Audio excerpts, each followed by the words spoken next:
Hola, bienvenidos, buenos días, bienvenidos todos a Manager Focus. Hoy en un contexto, la verdad es que especial, un contexto complejo, un contexto duro, y lo primero que queremos hacer es transmitir todo nuestro cariño a las personas que están sufriendo los estragos de esta enfermedad, de esta pandemia en sus familias, en sus allegados, en sus seres queridos. Y, por supuesto, también todo nuestro apoyo, todo nuestro ánimo a las personas que están, esos profesionales que están en el frente luchando por todos nosotros, en el frente sanitario y en otros frentes de nuestro día a día tan importantes para que todo siga con la relativa normalidad y que todo vuelva lo antes posible a la situación normal. Y hoy vamos a hablar también de otro frente importante, que es el económico, que es el de nuestro tejido empresarial, el de nuestras empresas, el de nuestros autónomos, el de las personas, que somos las empresas, en un momento en el que hay que poner además un doble esfuerzo en hacer las cosas con responsabilidad y en hacer las cosas bien. Es muy importante. Y para ello hemos organizado esta sesión con el colegio, con el Consejo General, la organización del Consejo General de Colegios de Gestores Administrativos de España, sobre las novedades del Real Decreto de Medidas Urgentes Extraordinarias que el pasado 17 de marzo aprobó el Gobierno. Y para ello también tenemos, como ven ya todos ustedes, a los invitados expertos en estos temas. Tenemos con nosotros a Celia Ferrero. Hola Celia, buenos días, que es la vicepresidenta ejecutiva de la Federación Nacional de Asociaciones de Trabajadores Autónomos, la ATA. ¿Cómo estás, Celia? Bien, importante incorporarse bien. Ánimo con todo ello. Tenemos también con nosotros a José Antonio Martín, que es vocal de la Junta de Gobierno del Ilustre Colegio Oficial de Gestores Administrativos de Madrid. ¿Cómo estás, José Antonio? Bienvenido a Manager Focus. Bien. Tenemos también con nosotros a Jorge Puente, que es experto en Derecho del Trabajo y de la Seguridad Social y socio director de Puente Legal Asociados, que también se une a dar desde su perspectiva, desde su especialidad, todo este conocimiento que necesitamos estos días. Bienvenido, Jorge. Gracias. Y tenemos con nosotros a Fernando Santiago, que es el presidente del Consejo General del Colegio de Gestores Administrativos de España, y es quien va a llevar esta sesión, esta jornada, que les recuerdo a todos. Bienvenido. Lo primero, Fernando, muchas gracias por organizar con nosotros esta necesaria jornada para instruir en este tema que decimos tan importante en este momento. Fernando, bienvenido a Manager Focus. Buenos días y muchas gracias. Pues simplemente unas pequeñas indicaciones para la audiencia. Va a suceder esto durante una hora.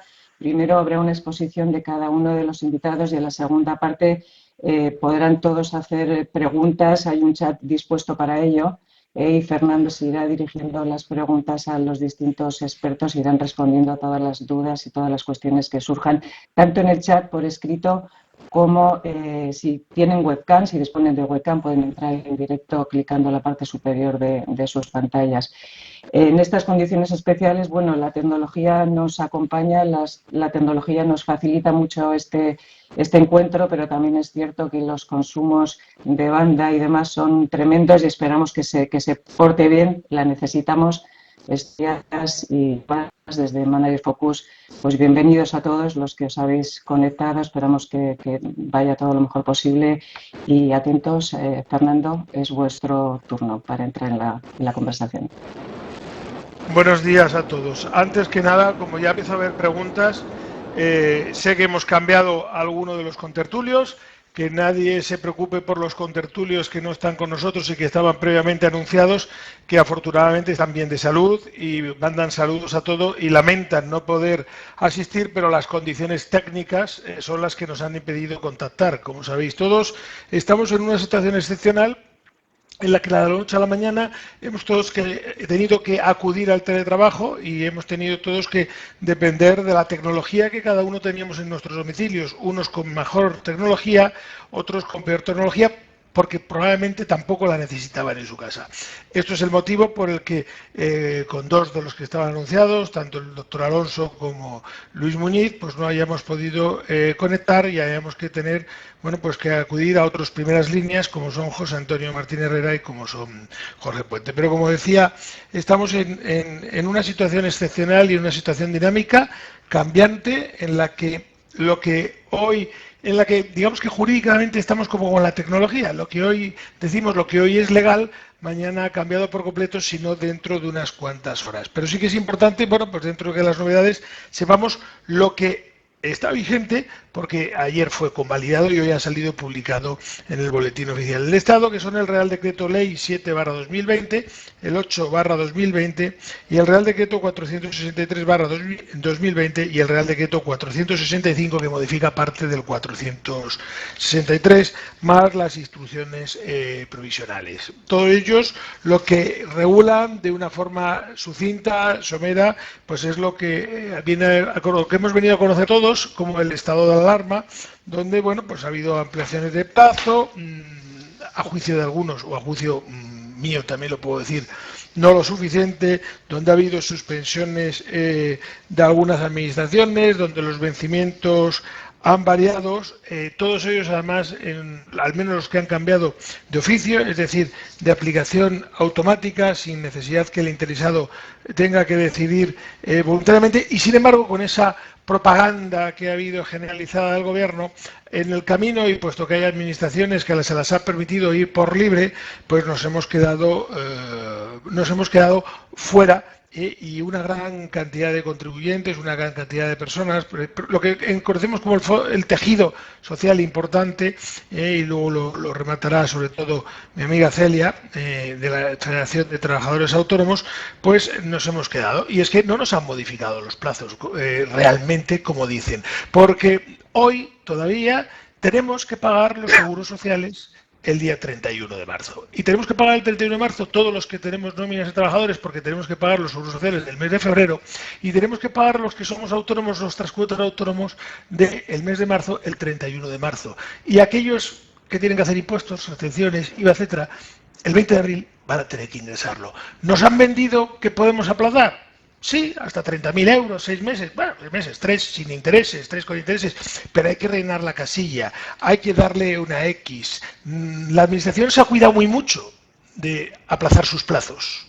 Muy mucho se ha cuidado de aplazar sus plazos. Muy mucho se ha cubierto de que sus obligaciones queden totalmente aplazadas, pero no se ha cubierto de que nuestras obligaciones se aplacen igual. Y además están jugando con nuestra salud, con nuestro negocio, con nuestro dinero. Y con nuestra salud, porque lo hemos dicho, porque nos obliga a seguir haciendo el papel. Y por lo tanto nos obliga a seguir teniendo que desplazarnos, porque todos nosotros, la mayoría, dependemos de una pequeña asesoría o un despacho al que tenemos que llevarle unos papeles, y por lo tanto ir por la calle o alguien tiene que venir a recogernos.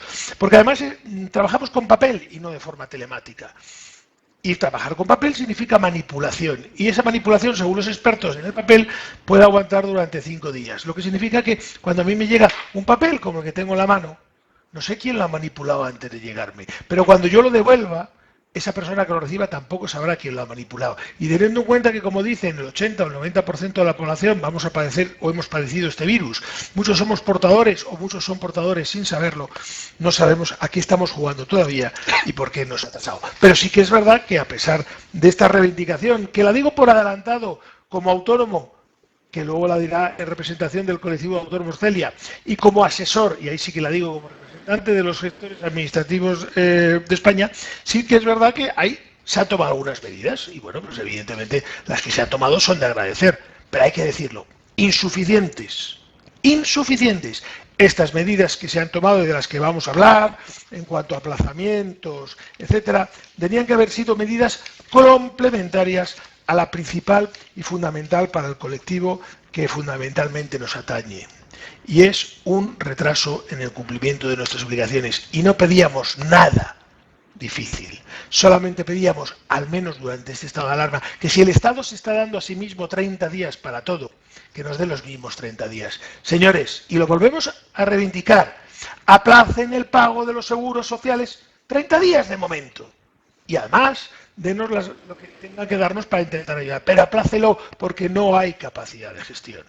Y aplace el IVA, y aplace la renta, y no nos obligue a empezar, y no actúen ustedes, señores de la Administración, como si no estuviera pasando nada, porque los señores de la Agencia Estatal de Administración Tributaria están actuando como si no hubiese pasado nada, han empezado ya con su campaña de renta.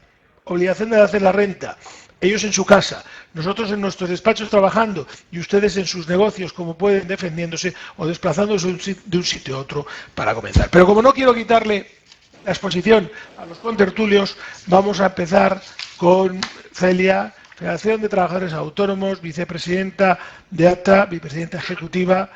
Adelante, Celia, hace 10 días estábamos juntos y no esperábamos lo que venía. Tuya es la palabra. Bueno, pues buenos días a todos y en primer placer me uno tanto a lo dicho anteriormente como por Jorge, desconecta la cámara. Fernando Santiago. En relación a que efectivamente ahora, sobre todo, pues yo creo que tenemos que estar todos unidos y transmitir el ánimo y nuestro apoyo a todos aquellos que no solo están viviendo dramas en sus familias, etcétera, pero también a todos aquellos que todos los días están ayudando porque esto pase lo más rápido posible. Y con eso me refiero a todos los profesionales, no solo en el sector de sanidad, se nos olvidan muchas veces otros colectivos que yo creo que son importantes y en los cuales hay muchos autónomos, empezando por este, ¿no? Que somos los asesores, los gestores, los abogados, etcétera, que tenemos ahora mismo una avalancha de trabajo increíble y sobre todo que nos movemos, como digo yo, en normativas y reglas totalmente inciertas y poco concretas. Yo me voy a referir básicamente a lo que se ha venido aprobando para los autónomos, es decir, los diferentes paquetes de medidas que podemos encontrar, pero me voy a centrar en una que es la que más inseguridad genera, que es básicamente la prestación extraordinaria por cese de actividad. Es cierto que desde incluso antes de la declaración del estado de alarma, sabemos que se pusieron en marcha dos medidas. Una fue la de la baja por incapacidad temporal que se asimilaba a accidentes de trabajo y enfermedad profesional, de tal forma que se podía cobrar desde el primer día y no tener que esperar al cuarto. En este caso creemos que es una buena medida. Ayer ya se decía que hay 180.000 autónomos de baja en estas condiciones que ya están percibiendo esa prestación y es cierto que en este caso es solo para los autónomos que se vean infectados o aquellos que estén en cuarentena pero que se haya diagnosticado para ello, ¿no? En segundo lugar está todo el tema de los aplazamientos, que como bien decía Fernando Santiago, pues al final es algo que ya podíamos hacer, es decir, ya podíamos aplazar. La única gran diferencia yo creo que son los plazos y efectivamente esos 3 meses de carencia, pero eso no nos exime de que tengamos que aportar la documentación y efectivamente hacer las liquidaciones y autoliquidaciones en los plazos que se venían dando hasta ahora, con lo cual tampoco ayuda mucho y además comparto totalmente esa opinión de que no podemos forzar a los autónomos ni a los asesores a un peregrinaje continuo para llevar documentación de un sitio a otro y que parece que esta administración lo que ve es más los autónomos que están en las grandes ciudades, pero se olvida de que en los pequeños pueblos, etcétera, pues a lo mejor solo hay un gestor que está en una situación de confinamiento, que los autónomos se tendrían que dirigir a sus tiendas para recoger esa documentación, etcétera, y que todos sabemos bien las bolsas del Corte Inglés llenas de tickets y de facturas que evidentemente pueden ser focos enormes, vamos a decir, de contagio. Con lo cual ahí yo creo que la administración está siendo muy insensible desde el punto de vista del control sanitario a esta circunstancia, ¿no? Al demandarnos tanto papeleo, vamos a decirlo así. Y una vez declarado el estado de alarma, ese día se tomaron varias medidas, entre ellas dos que nos incumben mucho a los autónomos, que son esa prestación extraordinaria por cese de actividad y también el tema de los ERTEs. En relación a la prestación extraordinaria por cese de actividad, pues nuestra sensación básicamente es que esa prestación se ha ido diseñando posteriormente a su publicación en el Real Decreto. En el Real Decreto parece que sí que se refieren a una prestación, pero a la prestación ya existente, preexistente, que era la prestación por cese de actividad, a la cual los autónomos teníamos derecho, puesto que se hizo obligatoria desde enero de 2019, es decir, que todos los autónomos cotizaban por ella, menos algunas excepciones, como aquellos que estaban en tarifa plana, por ejemplo. Y parecía que efectivamente nos estábamos refiriendo a esa prestación. Esa prestación en sí lo que lleva es que cuando la solicitamos, como tenemos que demostrar que ha sido un cierre involuntario, un cese involuntario, conlleva la baja obligatoria tanto en el RETA como a nivel central.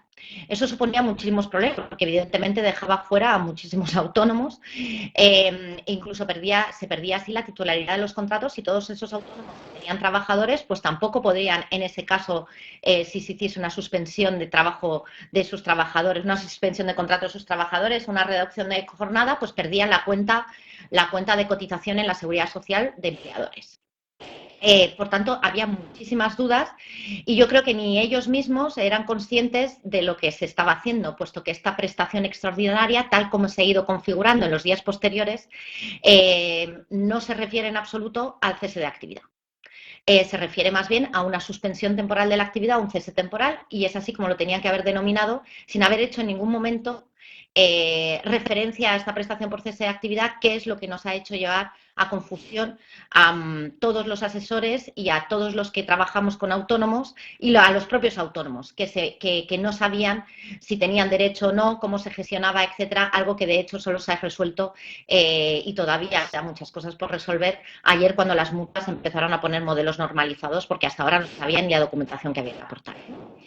En este caso, con respecto a esa prestación que se ha ido configurando a través de guías, y para que veáis aquí cuando hablo de inseguridad jurídica, la enorme inseguridad jurídica que eso supone, es decir, tú tienes cosas en el Real Decreto que es ley, pero sin embargo se ha ido configurando esta prestación a través de guías del Ministerio de Seguridad Social, a través de unos criterios que no se han hecho públicos, unos criterios de la Dirección de Ordenación de la Dirección General de Ordenación de la Seguridad Social y que incluso corrigen el propio Real Decreto. Hay que decir que si mañana hubiese cualquier conflicto en la concesión de estas prestaciones, desde el punto de vista de un contencioso administrativo, es evidente que ni estas guías ni el criterio como tal tienen rango de ley, tienen rango normativo y por tanto no se podrían alegar en caso de que hubiese un contencioso.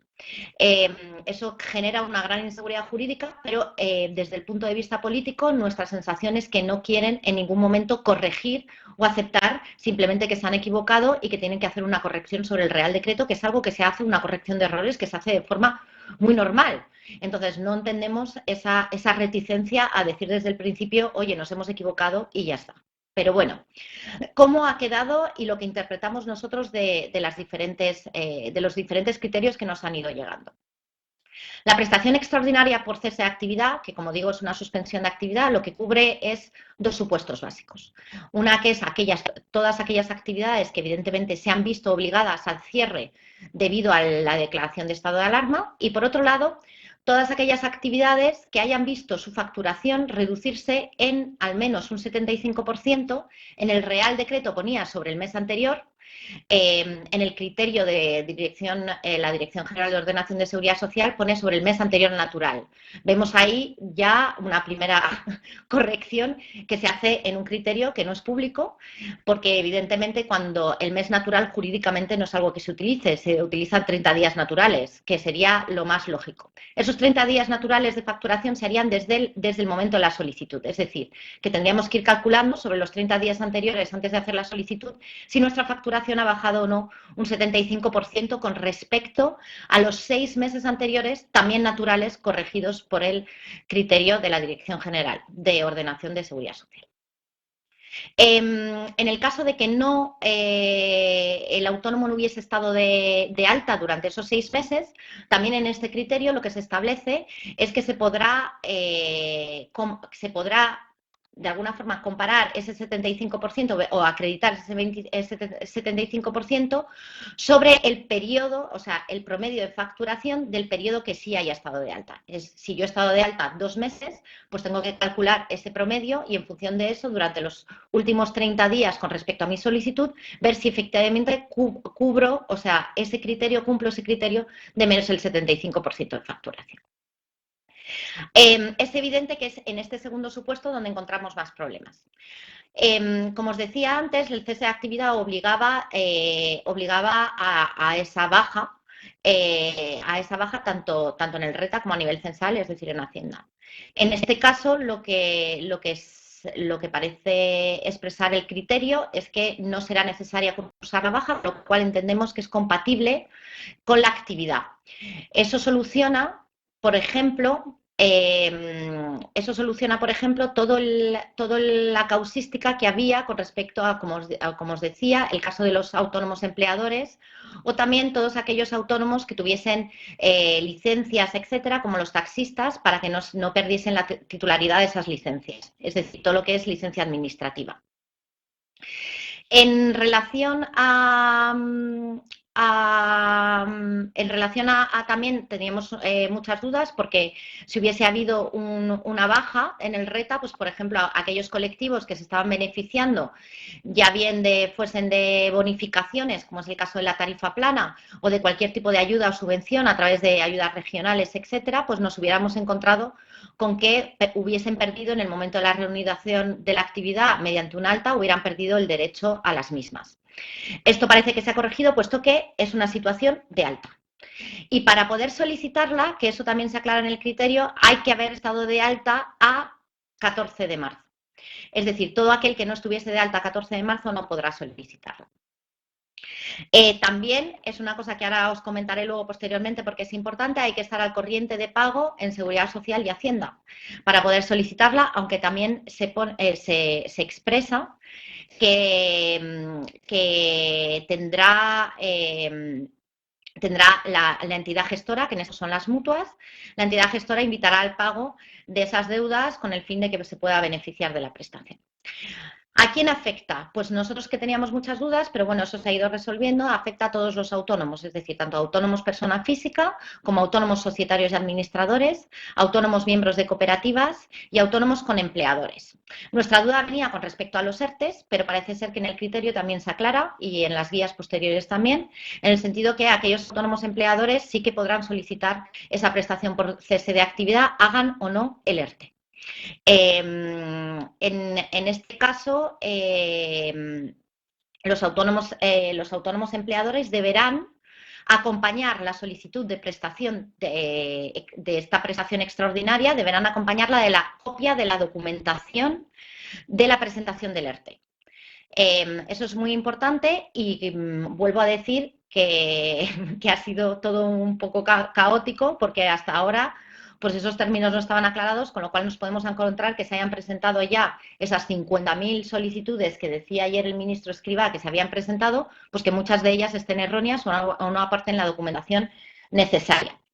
También teníamos un problema en el segundo supuesto en relación a si incluía, puesto que hay un término que es facturación, si incluía aquellos autónomos que no están obligados, digamos así, a aportar ningún tipo de no pueden acreditar, digamos, esa facturación como son todos los autónomos en estimación objetiva, es decir, en módulos. De nuevo, este criterio no público ni difundido, entiendo, a no ser que lo hayan difundido a otras personas, pero vamos, no, yo por mucho que he intentado hablar con la Dirección General de Ordenación, ellos me dicen, aparte de que están todos enfermos, que eso también es verdad, pero ellos me dicen que no le iban a difundir, que se iba a difundir la información a través de guías, que es lo que se ha hecho, pero bueno, ahí con respecto a la documentación se deberá aportar, para poder acreditar ese descenso severo del 75%, se deberá aportar libros de registros tanto de facturas emitidas como recibidas, de ingresos y gastos, es decir, cualquiera de los libros que se tenga, y en aquellos autónomos que no están obligados a tenencia de libros, pues lo que se expresa es que se podrá acreditar a través de cualquier documento admitido a derecho. Es decir, que parece ser que sí que va a haber manga ancha en el sentido de cómo acreditar ese 75%. Sin embargo, vuelvo a decir que los plazos son bastante, confusos, puesto que en algunos sitios se está hablando de que se puede solicitar la prestación, y eso es cierto, se puede solicitar desde el 15 de marzo, es decir, desde el momento en que entró en vigor el Real Decreto que declaraba el estado de alarma.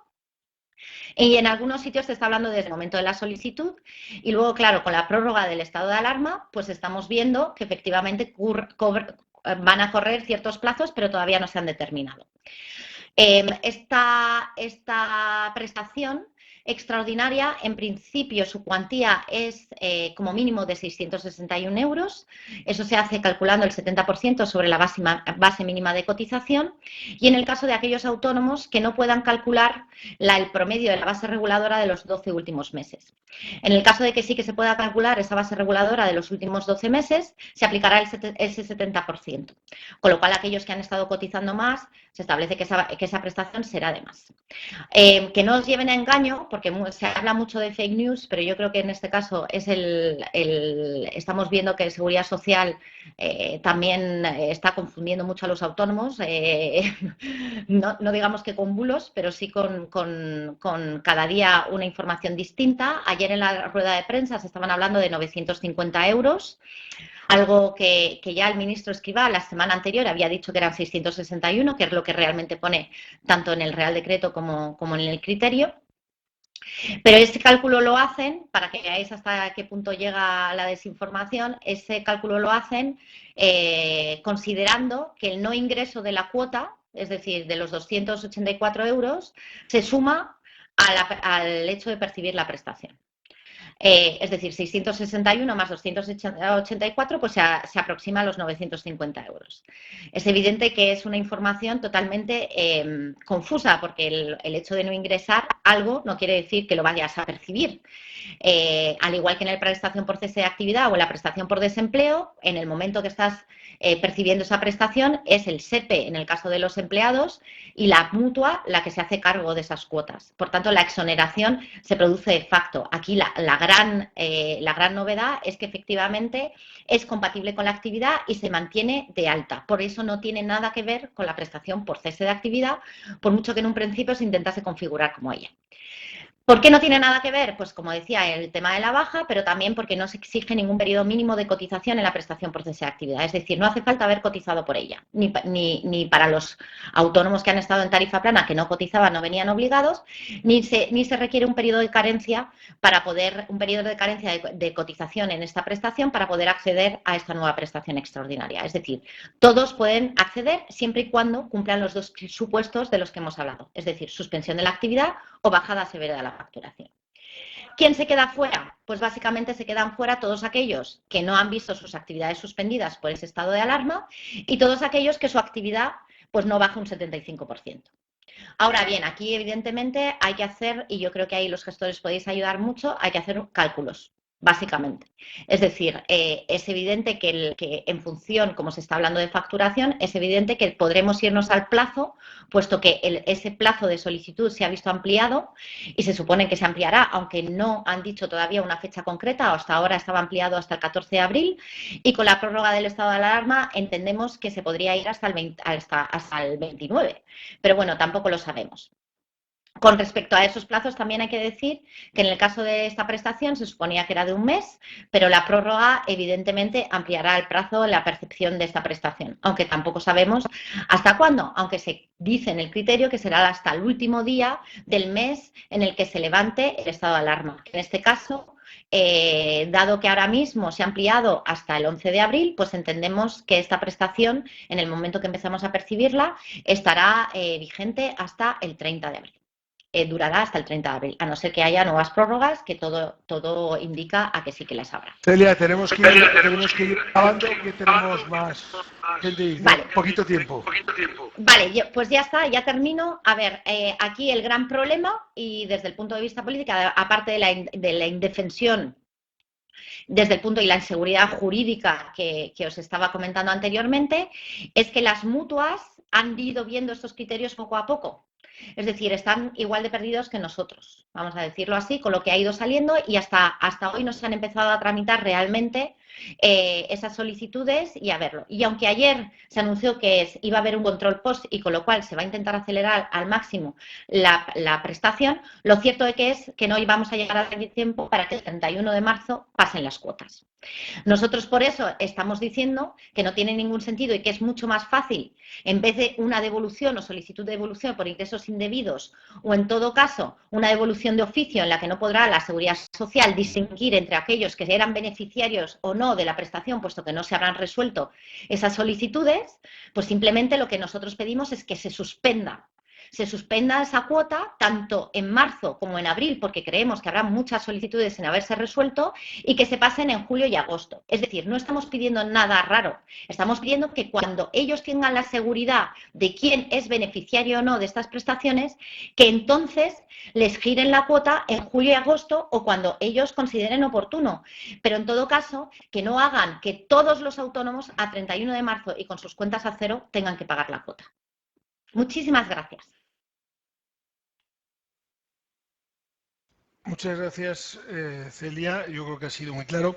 Estáis mandándonos por los diversos canales de comunicación muchas consultas. Os vamos a intentar resolver al finalizar todo, algunas de ellas. No vamos a poder con todas. Hay más de 700 personas en estos momentos que están viéndonos, pero sí que vamos a intentar, sobre todo, responder a aquellas que veamos que los ponentes no hayan dicho o que no queden claras por la ley. Le voy a dar la palabra a Jorge. Yo creo que Celia, el tema de los autónomos, lo ha intentado dejar lo más claro posible. Jorge, como experto laboral, yo creo que le corresponde más la parte de la empresa, la parte más de los ERTES y bueno, pues adelante, Jorge, tú ya es la palabra porque también es importante lo que nos vas a contar. Celia, apagas la cámara y el micrófono y Jorge, a cambio, te da el micrófono y a la cámara.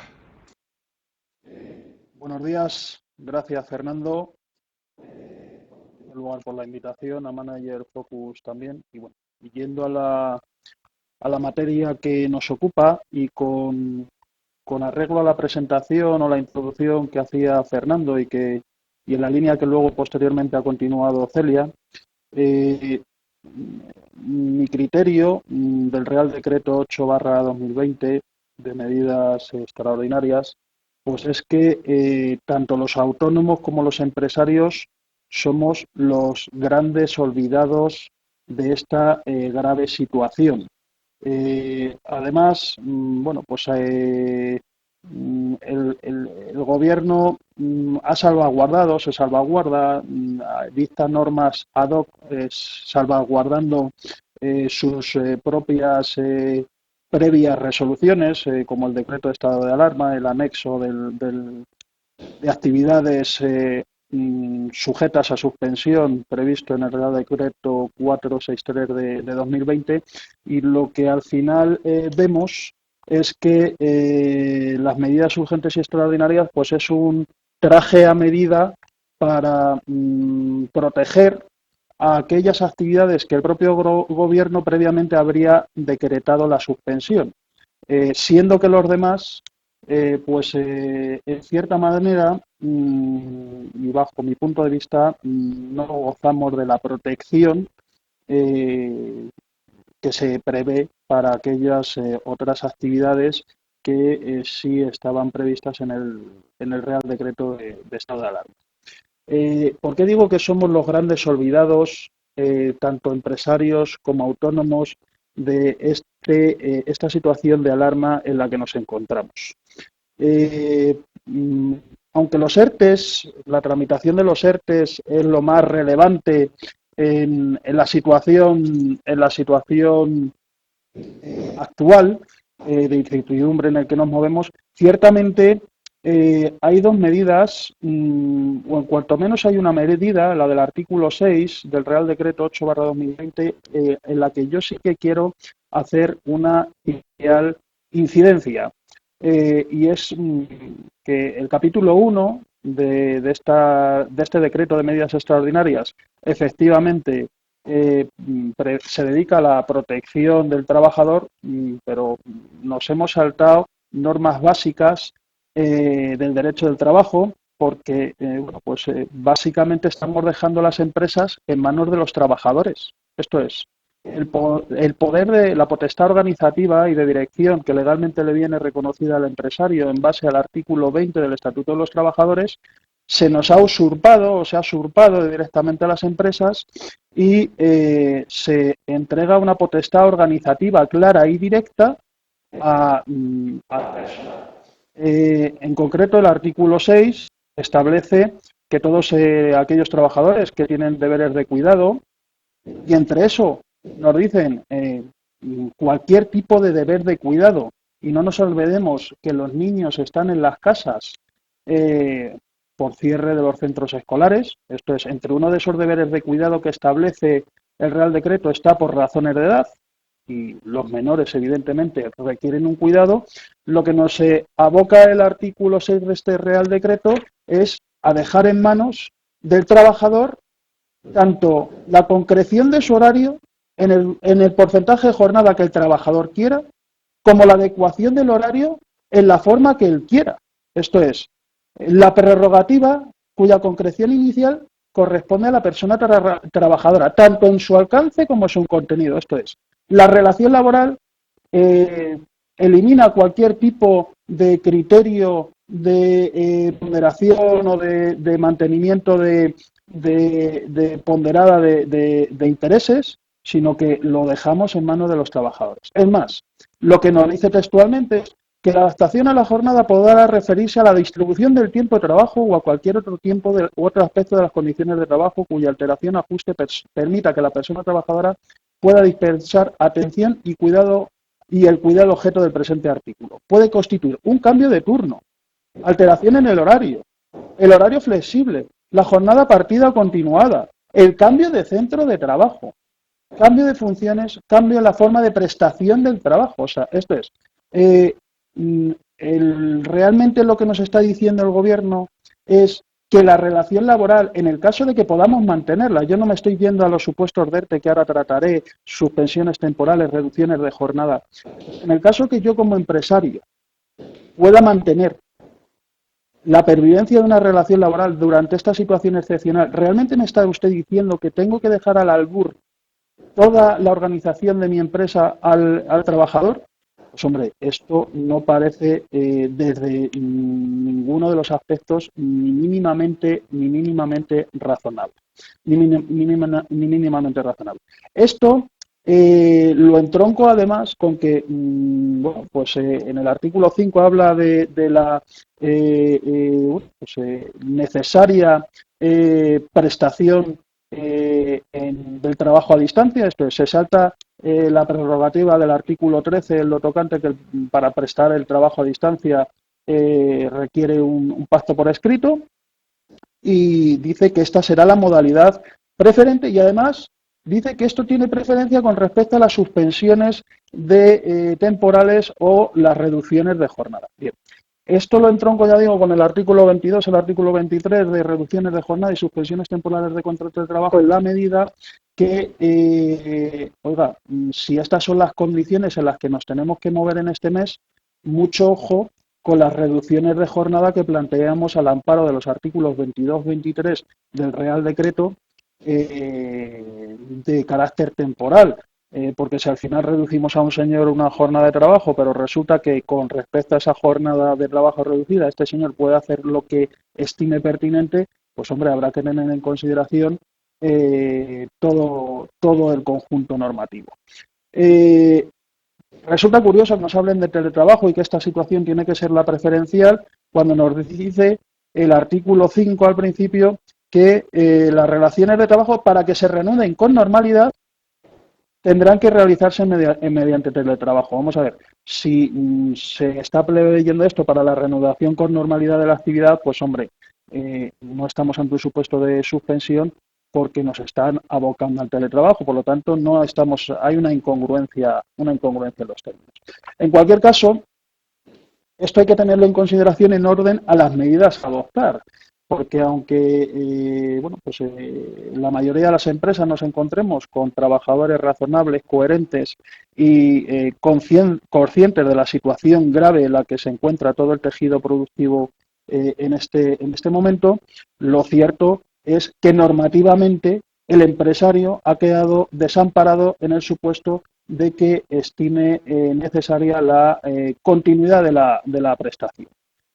Por lo tanto, la fuerza mayor puede ser ocasionada por factores internos de la propia empresa, por la propia regulación que se ha contenido en este Real Decreto, que efectivamente protege a las personas trabajadoras, pero deja desamparados en Hermes claramente a los empleadores. Dicho esto, y volviendo al inicio de la exposición, lo que hace el Real Decreto de medidas extraordinarias es, bueno, pues cubrir las espaldas del propio Real Decreto Ley del anexo de actividades suspendidas de estado de alarma. Entronca lo que es la causa de fuerza mayor,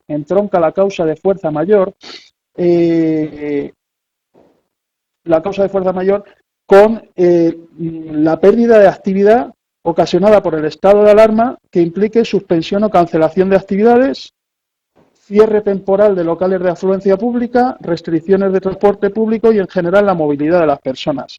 Bien, estas son las causas de fuerza mayor que nos acota el Real Decreto de medidas extraordinarias. Pero es que estas no eran las causas de fuerza mayor, que ya venían reguladas, porque toda esta normativa no es nueva, aquí no han innovado, la normativa ya estaba regulada. De la crisis anterior tenemos la normativa que la regula actualmente, el Real Decreto 1463 de 2012, pero esto ya tenía una regulación previa en el año 96, etcétera. Por lo tanto,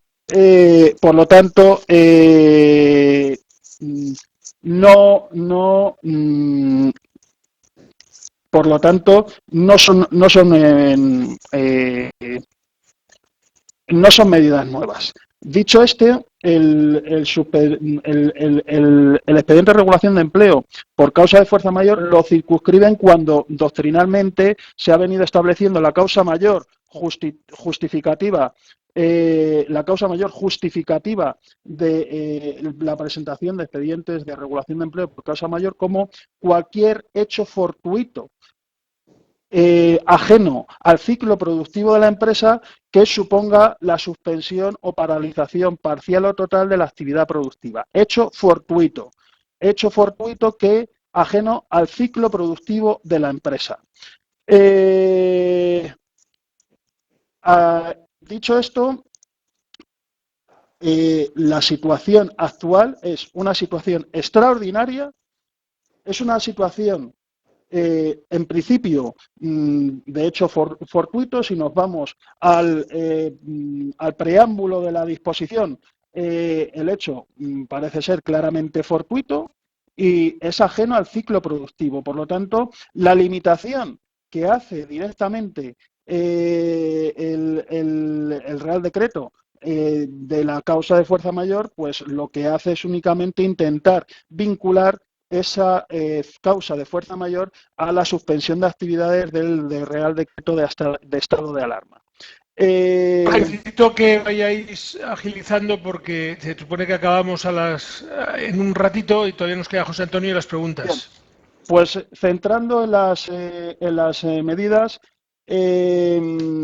lo que modifica el ERTE de fuerza mayor es básicamente se suspende o se modifica en el fuerza mayor del Real Decreto 1463 de 2012. Lo que exige es que se aporten los medios de prueba que justifiquen esa causa de fuerza mayor en base a la cual se presenta el ERTE, y aquí lo que lo sustituye es con un informe relativo a la pérdida de actividad como consecuencia del COVID. Este informe deberá ser trasladado a la autoridad laboral y deberá comunicar la solicitud o la decisión a los trabajadores afectados. Lo que modifica en cuanto a básicamente lo único que modifica es que el informe de la Inspección de Trabajo en el supuesto actual del artículo 22 es potestativo. La autoridad laboral podrá pedir ese informe con carácter potestativo cuando en los supuestos de fuerza mayor del Real Decreto del año 2012 ese informe de la Inspección de Trabajo era preceptivo. La decisión hay que notificarla a los trabajadores, aunque no lo explicite el artículo 22, hay que notificar la decisión final en base al artículo 33.3 del Real Decreto de ERES, y la medida, según el artículo 16.3 del Real Decreto de ERES, es la duración se adecuará a la situación de la circunstancia, a la situación circunstancial que se supere, o sea, que se supere la circunstancia que motiva el ERTE. En este caso estaría vinculada al propio estado de alarma. Posteriormente, el artículo 23 establece un subtipo que bueno, lo liga al COVID-19, pero lo indexa a la causa económica, técnica, organizativa y de producción. Oiga, en el artículo 22 estamos diciendo que la causa, estamos hablando en una pérdida de actividad, en esencia es una circunstancia productiva. Y en estas circunstancias, todas las circunstancias productivas de forma directa o de forma indirecta, vienen provocadas por la situación excepcional que estamos viviendo de estado de alarma. La tramitación de este procedimiento hay que tener una incidencia especial en el supuesto de que no exista representación legal de los trabajadores, porque aquí sí que se ve el tinte político del Gobierno en lo que nos dice que la comisión negociadora, cuando no hay representación de los trabajadores, hay que designar una comisión negociadora que negocie las condiciones de este ERTE, será atribuida a los sindicatos más representativos en la empresa y representativos en el sector. Esto es, quita cierta posibilidad o cierta legitimación en la negociación a los propios trabajadores para otorgárselos a los sindicatos. Cuanto al plazo, necesitamos terminar, lo reduce. Jorge, necesitamos terminar. En cuanto al plazo, lo reduce días para la comisión negociadora a 5 días y la negociación es por plazo de 7 días. Luego se establece una serie de medidas en cuanto a cotizaciones, excepción de cotización de la cuota patronal para el supuesto de fuerza mayor del artículo 22, que no estará prevista para el supuesto de medidas económicas, organizativas y de producción. Y la exoneración de cuotas se ha salvaguardado. La Administración tiene que realizarse a instancia del empresario. Esto es, el empresario que no solicite la exoneración de cuotas, pues no procederá o no podrá beneficiarse de ellas. Y lo que sí hay es una protección para los trabajadores en la medida que se garantiza la prestación de desempleo derivada de esta situación. Luego, en cualquier caso, en las consultas que se realicen ya iremos comentando dudas. Gracias. Estupendo, muchas gracias. Hemos conseguido ampliar 15 minutos más la mesa. Lamentamos, como hemos dicho, los tiempos, pero no estaba previsto todo esto.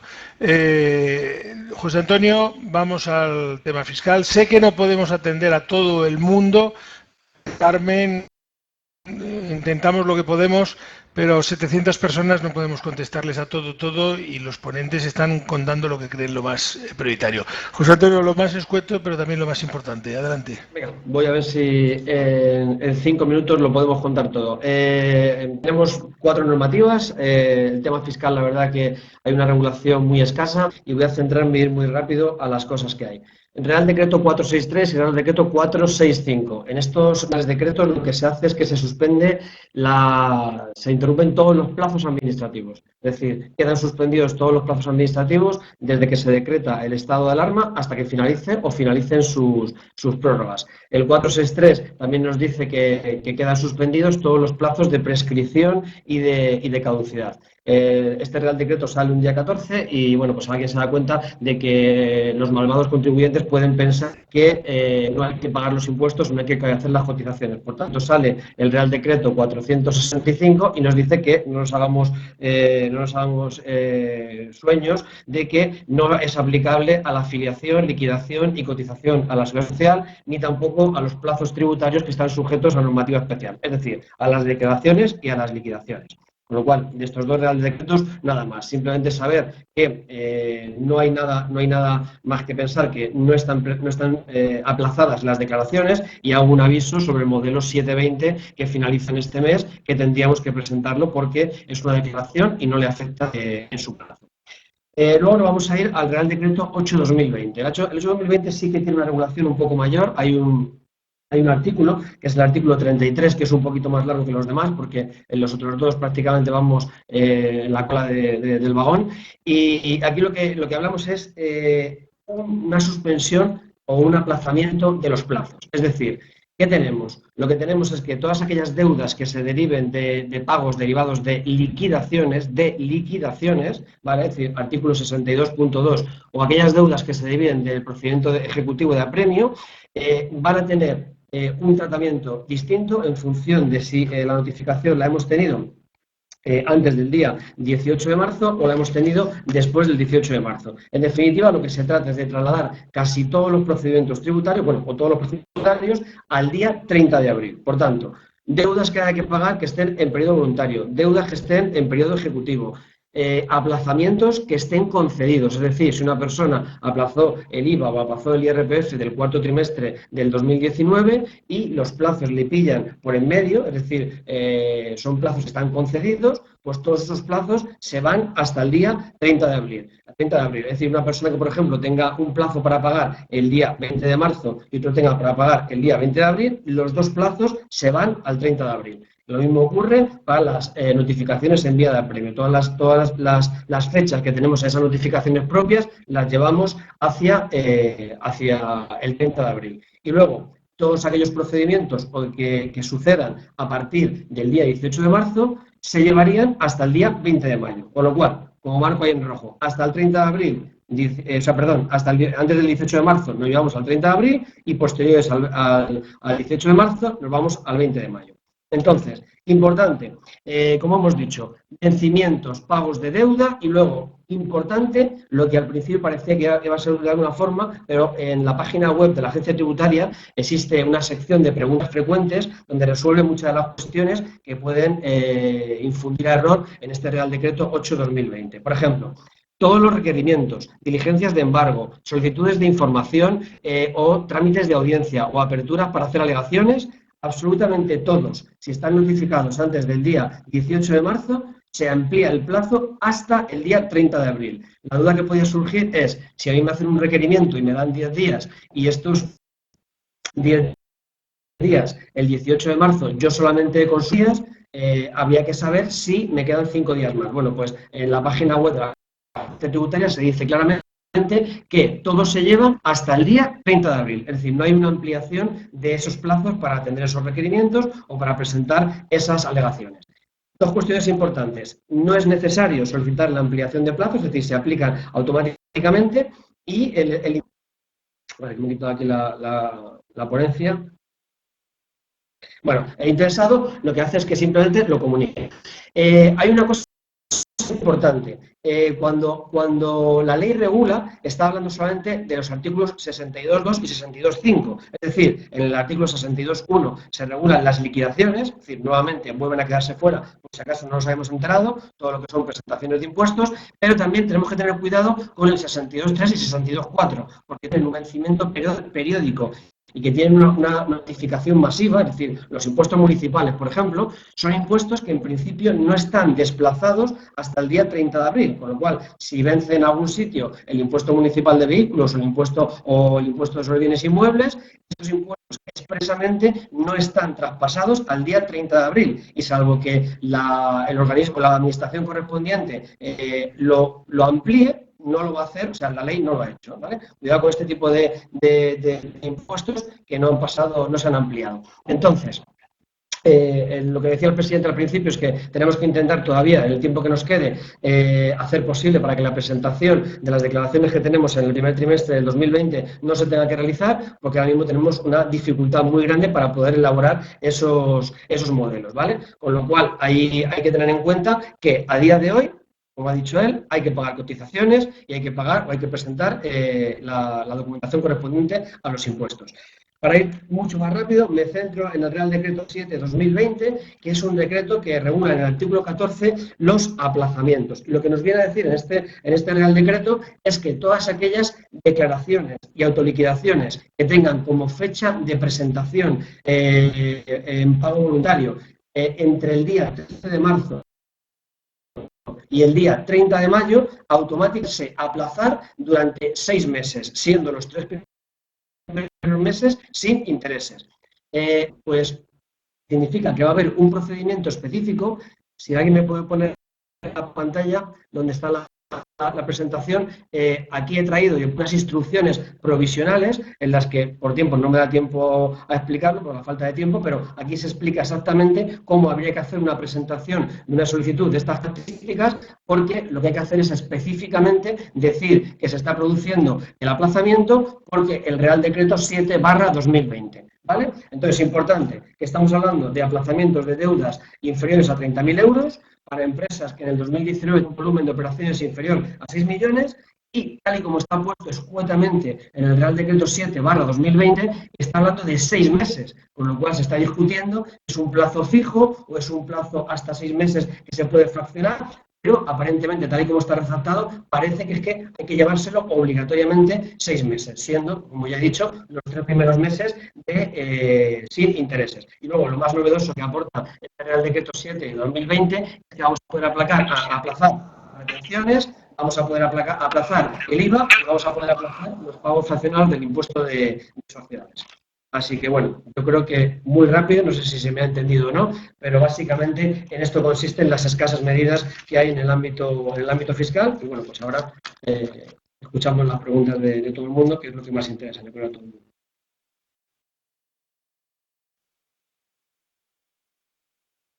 Bueno, muchas gracias, José Antonio. Sé que algunos estáis diciendo que tenéis dificultades para verlo, pero la conexión depende del internet de cada uno y depende del internet que tenemos. Entonces, unos tenemos más banda ancha, otros tenemos menos banda ancha y hay veces que las líneas se van porque el consumo está siendo brutal en internet. Me corresponde intentar hacer un poquito de administrador de las preguntas. Voy a intentar las que han ido llegando por email, las que han ido llegando por WhatsApp, por este mismo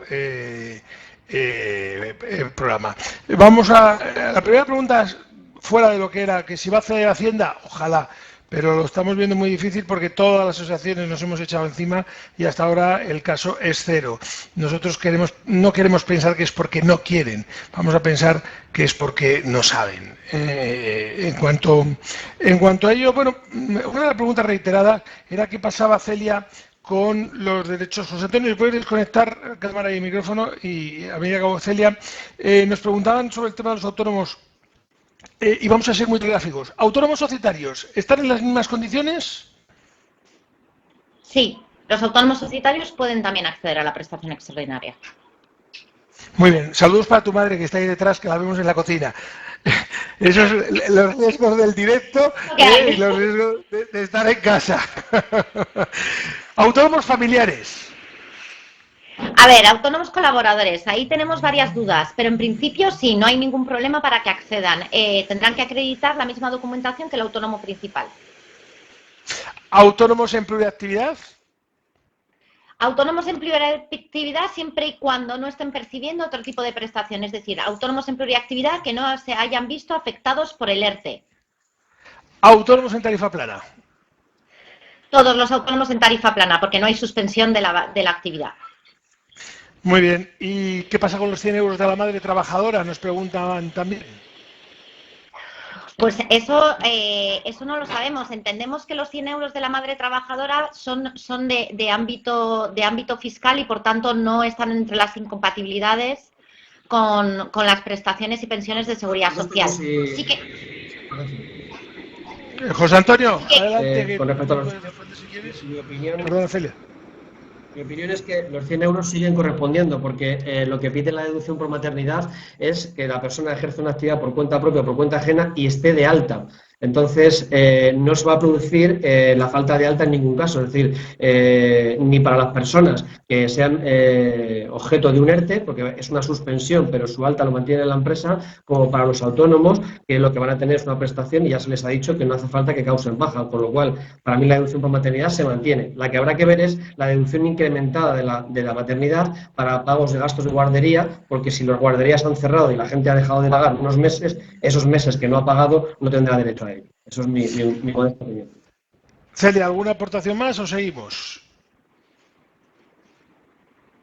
Yo quería hacer un comentario aquí entre los colectivos excluidos, que yo creo que es muy importante. Están, por ejemplo, todos los autónomos en esquema de jubilación activa.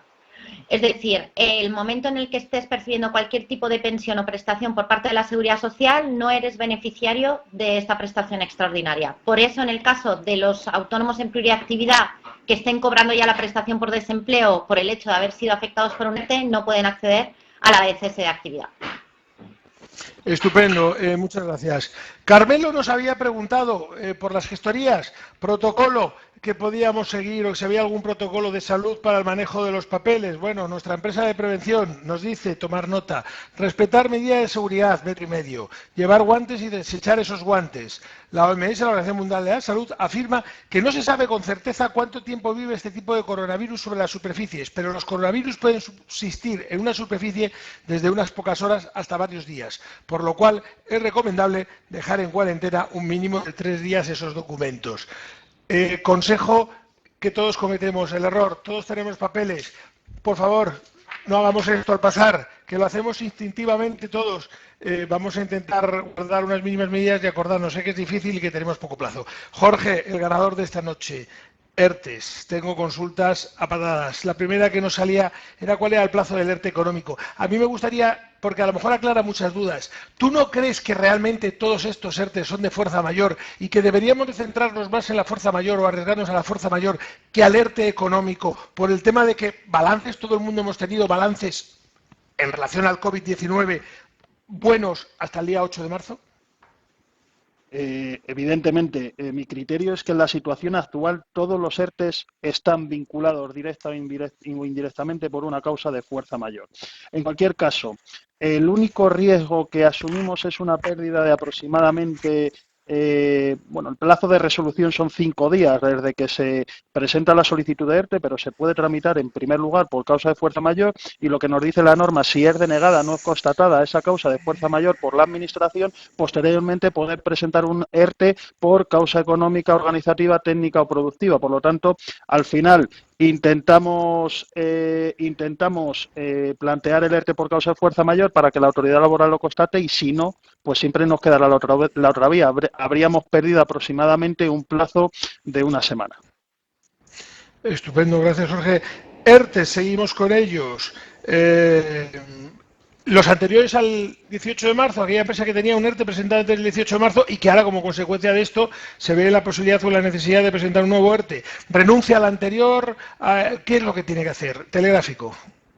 La tramitación es exactamente la misma. El ERTE de fuerza mayor en su tramitación no varía. Lo único que varía es el elemento justificativo del ERTE, que el Real Decreto el 8/2020 pide un informe de la pérdida de la actividad, de la vinculación de la pérdida de la actividad con el COVID y anteriormente pedía los medios de prueba. Entendemos que en esos medios de prueba que se hubieran presentado en su momento ya estarían en cierto modo vinculados con el COVID. Por lo tanto, la tramitación del ERTE no varía ni en plazos, por lo tanto, mantener esa solicitud de ERTE a expensas de que la constate la autoridad laboral y en su caso se podría subsanar dentro del plazo de resolución, presentar aquellos escritos y alegaciones que subsanasen cualquier deficiencia de la solicitud presentada inicialmente.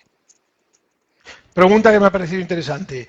Empresa constructora con trabajadores desplazados fuera de su sede, de su domicilio, de su de trabajo, a los cuales les han echado porque hay una instrucción que hoy precisamente hay que abandonar todos los hoteles y todos los hoteles tienen que dar su cierre, menos los 370 que han sido designados para tareas de carácter vital.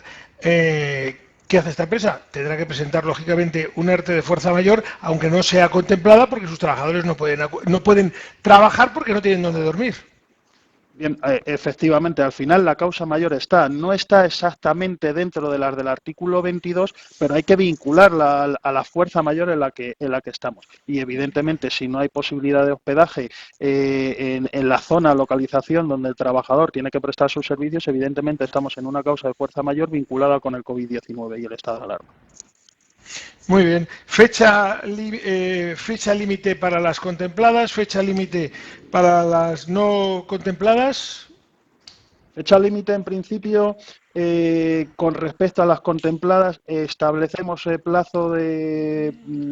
el plazo que establece el de vigencia el Real Decreto, que es hasta el 17 de abril del año 2020. Hasta ese momento estaríamos en la causa originada por el COVID y en este Real Decreto de medidas extraordinarias de 18 de marzo de 2020, que la vigencia la prevé para un mes. ¿Qué hacemos con los trabajadores fijos discontinuos? Los trabajadores fijos discontinuos igualmente se ven condicionados por el ERTE, en la parte si están en periodo de llamamiento de la actividad, en la parte de actividad a la que han sido llamadas, llamados que les estén vinculados por el ERTE o afectados por el ERTE verán suspendida su relación laboral como consecuencia del ERTE. Una vez que finalice ese periodo de actividad al que han sido llamados, pasarán a situación legal de desempleo por cese de ese llamamiento, de esa discontinuidad en el llamamiento. El propio Real Decreto, en concreto en su artículo 25.6, establece cuáles son los condicionantes de la prestación de desempleo para fijos fijos discontinuos que hayan visto cesadas con antelación la actividad por causa del ERTE. Muy bien. Una interesante empresa que tienen que trabajar, empresa que no está contemplada en el Real Decreto e incluso empresa que no está afectada porque tiene actividad, pero los trabajadores se niegan a ir a trabajar. Pues es un gran problema. Se les ha dado mecanismos legales muy duros, muy fuertes, muy potentes para incumplir las instrucciones de la empresa. De hecho, el preámbulo habla... Perdona que te interrumpa. Y los trabajadores además amenazan. Quieren mascarillas, quieren guantes, pero vamos a la farmacia, no hay mascarillas, no hay guantes, no tenemos una forma de conseguir las EPIs. Mi criterio es suspensión plantear un ERTE por causa de fuerza mayor, vinculado además en la propia regulación que está mitigando la potestad de dirección del propio empleador. Con respecto a los trabajadores que se nieguen en la prestación de servicios en la forma que indica la empresa, pues planteamos la suspensión temporal de la relación laboral en la medida que además se ha mitigado la potestad disciplinaria de la empresa conforme nos dice el preámbulo del propio Real Decreto 8/2020. Muy bien. Empresa sin representante legal, entendemos que tiene que comunicar a todos los trabajadores, ¿verdad? Correcto. Seguimos. Artículo 17.4. La percepción será incompatible con cualquier otra prestación de la seguridad social. ¿Esto cómo va a afectar a las ayudas de otro tipo que pueda haber? ¿O a las ayudas que, por ejemplo, ha anunciado la Comunidad de Madrid de 3.200 euros? Estamos hablando de cese de actividad de autónomos. Sí. Del 7.4. En principio habrá que Celia, si tú sabes, puedes conectar. En principio habrá que estar a la normativa reguladora de cada bonificación, prestación que tengan. En principio hay incompatibilidad, pero lo dejo a ver Celia lo que opina. Sí que hay incompatibilidad. Es decir, no podemos percibir ningún tipo de prestación ni pensión. En este caso, evidentemente, todo el tema que son bonificaciones, etcétera, o incluso las ayudas regionales, como no están vinculadas directamente, son acciones directas o ayudas dinerarias, no tienen nada que ver con esas prestaciones, con lo cual sí que es compatible. Lee lo que nos pregunta Sara. ¿Y viudedad? Y de viudedad, de viudedad, el problema que tenemos es que al ser pensiones no contributivas hay viudas que efectivamente compatibilizan con la actividad por cuenta propia. Hemos hecho una consulta al respecto, por ahora no nos han respondido, pero entendemos que no es compatible. Muy bien. Empleados de hogar, ERTE, ¿cómo se hace, cómo no se hace, cómo se ven afectados? El problema de los empleados de hogar que no cotizan la prestación de desempleo, no tendría prestación de desempleo. La tramitación es exactamente lo mismo en orden a la prestación que perciba el empleado de hogar. La consecuencia para ellos es que no hay prestación de desempleo. En cualquier caso, para el empleado de hogar hay una desvinculación unilateral por parte del empleador de hogar que lo pudiera hacer de forma temporal incluso. Muy bien, intento correr a ver si nos da tiempo con todo. El silencio. ¿Qué hacemos si no nos llega la resolución del ERTE? Hemos oído que es silencio positivo, no tiene claro alguna gente si son 5 días naturales o si son 5 días hábiles y sobre todo, bueno, pues si pasa el plazo de los 5 días y no nos han notificado y entendemos que es positivo, ¿cómo funciona el tema de la certificación de acto presunto o cómo funciona la poder acreditación en ese aspecto para añadir o para poder acreditar el silencio administrativo positivo? Bien, el criterio efectivamente es silencio administrativo positivo. No hay ninguna norma con carácter general. La Ley 39/15, el procedimiento administrativo común, trata el silencio administrativo positivo. No hay ninguna norma que prevea el silencio administrativo negativo en este tipo de procedimientos. El plazo de 5 días debemos de contemplar 5 días laborables en la medida que todos los plazos vienen referenciados ya a días laborables según la Ley 39/2015 de Procedimiento Administrativo Común. Posteriormente, transcurrido este plazo de 5 días sin resolución, solicitamos certificación de acto presunto, que es igualmente presentar un escrito en la administración competente manifestando que se ha transcurrido el plazo de resolución previsto legalmente, que la normativa, en concreto la 39/15, ahora mismo creo recordar son artículos 39, 24 de la 39/2015, prevé el silencio administrativo positivo y que por lo tanto se dicte una resolución certificando el acto presunto en la medida que se entiende que se constata por la autoridad laboral la concurrencia de la causa de fuerza mayor que motiva la suspensión temporal de empleos de las relaciones laborales. Posteriormente, en su caso, remitimos comunicación a los trabajadores sobre la situación en la que queda su relación laboral,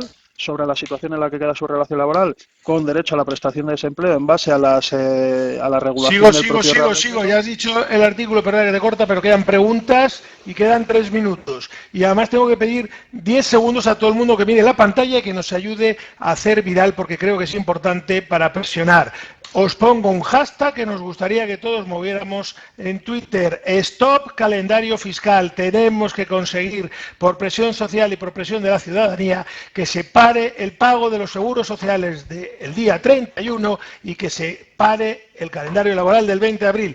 Y solamente podemos intentarlo y conseguirlo si todos a la una apretamos a este gobierno y le demostramos que quien mandan son los ciudadanos. Y ahí lo tenéis. Stop calendario fiscal. Y sigo. Pago delegado. Jorge, va a haber pago delegado. ¿Y cómo hacemos con las nóminas del mes? Y tiene que ser telegráfico.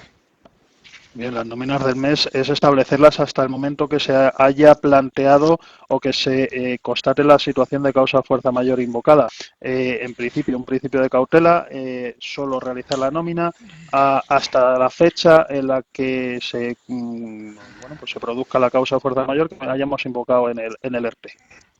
Mira, nos dice que Ricardo, cuidado, el silencio es negativo porque la fuerza mayor no ha sido constatada por la autoridad laboral. Artículo 33.1. Sin embargo, todo el mundo nos habla de positivo. Sí, pero... Tengo que decir, de todas formas, que las diversas comunicaciones que hemos hecho con las autoridades de las comunidades autónomas, casi todas insisten en que es positivo. Y de hecho están preocupadas, hay que reconocerlo, por ese tema. Vamos a ver, el 33.1 del Real Decreto, del Real Decreto de ERES, no prevé el silencio administrativo negativo. Lo único que nos dice es que efectivamente la autoridad laboral recabará con carácter preceptivo informe a la Inspección de Trabajo y realizará cuantos otras actuaciones o informe considere indispensable, dictando resolución en el plazo de 5 días, a contar desde la entrada de la solicitud. En principio, no establece en principio... Vamos rápido con el fiscal, que le pedimos a nuestros amigos de Manager Focus 3 minutos más de paciencia. Con este mare magnum que han hecho, José Antonio, con el tema de los impuestos, etcétera, está claro lo que es competencia de la Administración Central, pero tenemos comunidades autónomas y ayuntamientos, todos, ¿no?, que consulten con sus ayuntamientos sus impuestos locales. Hay ayuntamientos que los han retrasado y que no, que consulten sus impuestos de transmisiones patrimoniales, sucesiones, etcétera, con las comunidades autónomas. La verdad es que la mayoría lo ha retrasado, y con determinadas comunidades que tienen asumidas competencias, como es Canarias, el IGI, que lo ha retrasado, o Navarra y País Vasco, que han retrasado también sus impuestos. Si puedes hacernos una aclaración muy rápida, o cómo tenemos que hacer. Efectivamente, así es. Lo que nos han retrasado son aquellas declaraciones, aquellas liquidaciones que entran dentro del artículo 62.2 y 62.5. Por eso decía antes que todos aquellos tributos que entran dentro del 62.1, que son las autoliquidaciones, esas no entran, y las 62.3, que son los tributos de carácter periódico y notificación masiva, tampoco. Por tanto, como bien has dicho, Fernando, todo el mundo tiene que estar pendiente de aquellos tributos que se pasan con carácter periódico, porque salvo que el ayuntamiento los retrase y se vaya a la misma situación del 30 de abril, habrá que pagarlos en los plazos correspondientes de notificación, que son los que se comunican de forma masiva en cada administración. El aplazamiento hay que agotarlo una vez que lo pedimos. Respondemos, creemos que no. Se puede cancelar en cualquier momento pidiendo la carta de pago, ¿verdad? Efectivamente, así es. Lo que no queda claro en el artículo 14 del Real Decreto 7 es si tiene que ser un plazo de 6 meses rígido o puede ser hasta 6 meses. Me parece lógico que lo que quieran hacer es que sea hasta 6 meses y la gente se vaya amoldando, no que tenga que ser obligatoriamente 6 meses desde el día 30 de mayo. Podemos pedir una ampliación de plazos igual que se piden los nuevos aplazamientos. Y ya la última, porque estamos en hora y os decimos un par de cosas más. No, a ver, las ampliaciones de plazos, o sea, todos los vencimientos, todas las notificaciones, aplazamientos, fraccionamientos que estén concedidos, automáticamente quedan ampliados hasta el 30 de abril y no hay que hacer ningún tipo de notificación. Se consideran todos automáticamente ampliados.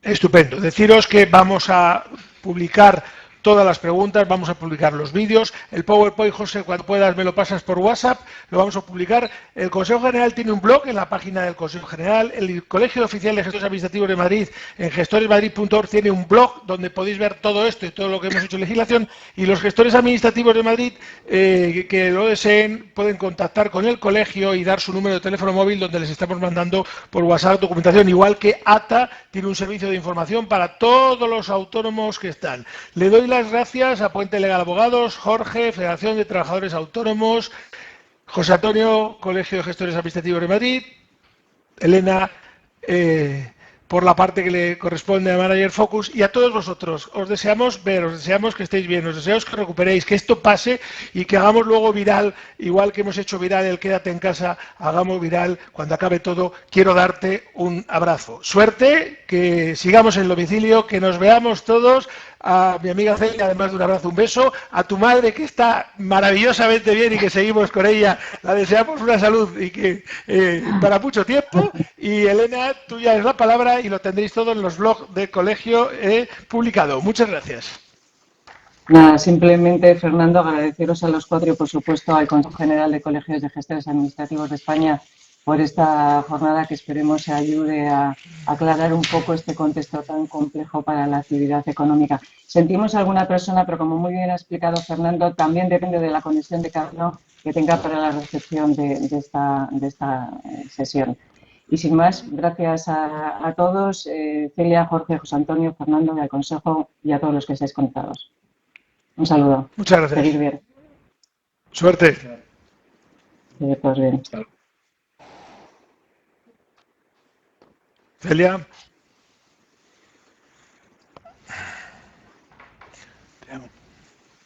Te amo, Jorge.